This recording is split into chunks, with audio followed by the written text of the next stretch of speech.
Paulette Vadreau a été tuée par son mari. Son époux a avoué cette nuit. Les enquêteurs connaissent mieux le déroulement des faits. C'est ici, dimanche, dans ce garage, qu'une dispute éclate. Il la rue de coups, puis l'étrangle. On est dans le cadre de ce qu'on appelle classiquement un drame familial. C'est un drame de la mésentente, un couple qui se dissout manifestement et qui s'entend mal, qui est peut-être en perspective de divorce. Et puis une scène de violence à l'issue d'une dispute dimanche dans la journée et un acte violent à l'occasion duquel il va être amené effectivement à tuer son épouse.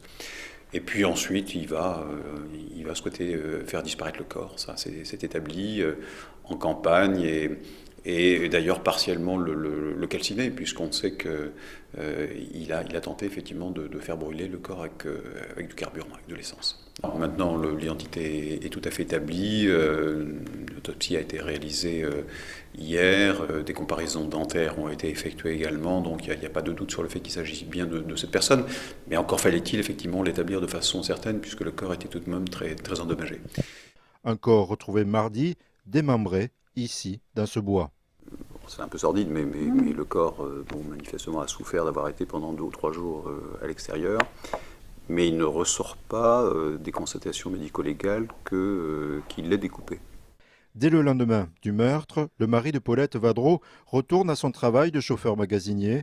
La disparition inquiète les enquêteurs. Une fois le corps retrouvé, l'enquête s'accélère. On a pu établir un certain nombre d'éléments qui ont permis, aussi bien grâce aux indices qu'on a pu recueillir sur le lieu de découverte du cadavre qu'au domicile du couple, d'avoir un certain nombre d'éléments relativement accablants à l'encontre du prévenu, ce qui a permis d'ailleurs de débloquer la situation, puisque au début nous avions un prévenu qui niait avoir commis la moindre infraction.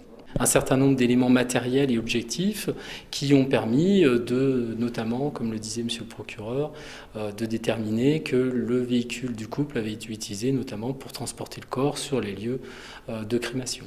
Les aveux ont été obtenus tard dans la nuit.